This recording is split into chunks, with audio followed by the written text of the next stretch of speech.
ईसा मसीह में प्यारे श्रोताओं, सबको जय यीशु।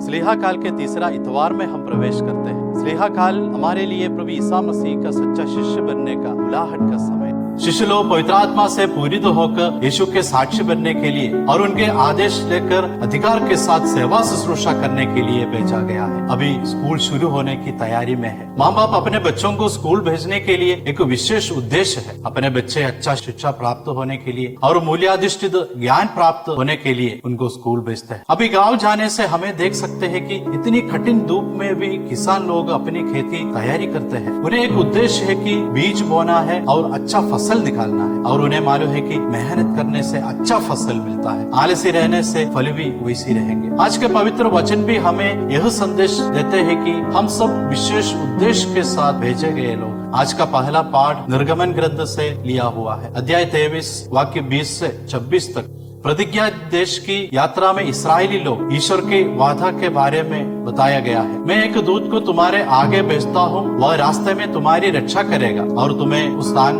ले जाएगा जिससे मैंने निश्चित किया है। इस्राएली लोगों को भेजने में ईश्वर को एक उद्देश्य था और ईश्वर की उपस्थिति और संरक्षण उनके साथ था।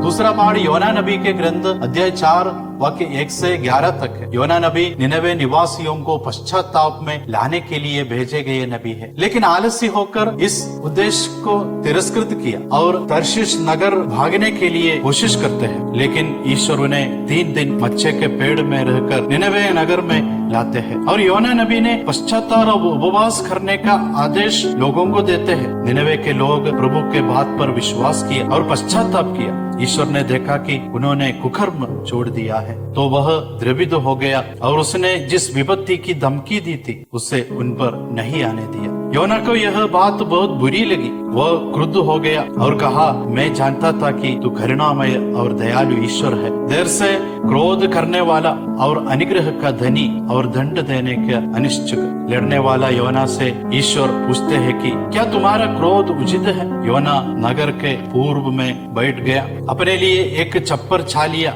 छाया में बैठकर नगर को क्या होगा यही देख रहे थे। ईश्वर ने एक कुंदरू लता लगाई और ऊपर फैल गई और उसने सिर पर छाया कर उसे आराम देने लगी। उस लता से योना बहुत प्रसन्न हुआ, लेकिन दूसरे दिन प्रभु ने एक कीड़े को लता काटने का आदेश दिया और लता सूख गई। धूप बहुत तेज से उनके सिर पर पड़ा, उसने बहुत क्रुद्ध हो गया। तभी ईश्वर ने योना से कहा, क्या कुंदरू लता के कारण तुम्हारा क्रोध उचित है? तुम तो उस लता की चिंता करते हो, तुमने उसके लिए कोई परिश्रम नहीं किया, तुमने उसे नहीं उठाया, तो क्या मैं इस महानगर निनवे की चिंता नहीं करूं? हमारे जीवन में ईश्वर की योजना क्या है यह समझने के लिए और उनके अनुसार जीवन बिताने के लिए क्या हम तैयार हैं? आज का तीसरा पाठ रोमियों के नाम संत पौलुस का पत्र से लिया है, अध्याय 15 वाक्य 14 से 21 तक। संत पौल कहते हैं कि ईश्वर ने मुझे गैर यहूदी के बीच ईसा मसीह का सेवक तथा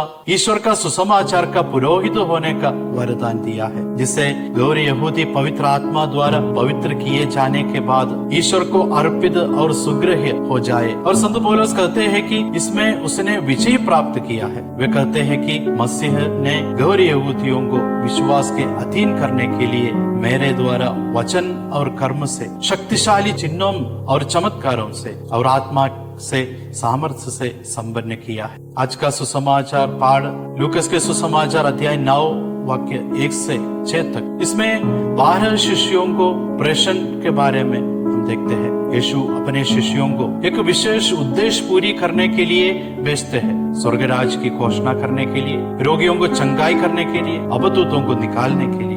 कुछ आदेश भी उन्हें देते हैं। रास्ते के लिए कुछ भी ना ले जाए, ना लाठी, ना झोली, ना रोटी, ना रुपया, मतलब पूरी तरह से ईश्वर पर भरोसा करते हुए जाना है। हम अपने लिए चिंता करने की जरूरत नहीं। अगर कोई स्वीकार नहीं किया तो औरों की धूल झाड़ देने के लिए भी कहते हैं। आइए प्यारे दोस्तों, हम भी हमारे बुलाहट के योग्य जीवन बिताने के लिए कोशिश करें। शिष्य लोगों के समान पवित्र आत्मा से पूरित होकर नया सृष्टि बनकर क्रिस्त के साक्षी बनने के लिए निकले। संत पौलुस के समान आशा भरे विश्वास के साथ यीशु के लिए जिए। इस्राएली लोगों के समान ईश्वर अनुभव में बढ़े, कभी शिकायत न करे, कभी चिंता न करे, बल्कि जीवंत प्रभु ईसा मसीह पर भरोसा रखते हुए समर्पित जीवन बिताए। पिता पुत्र पवित्र आत्मा के नाम पर आमीन।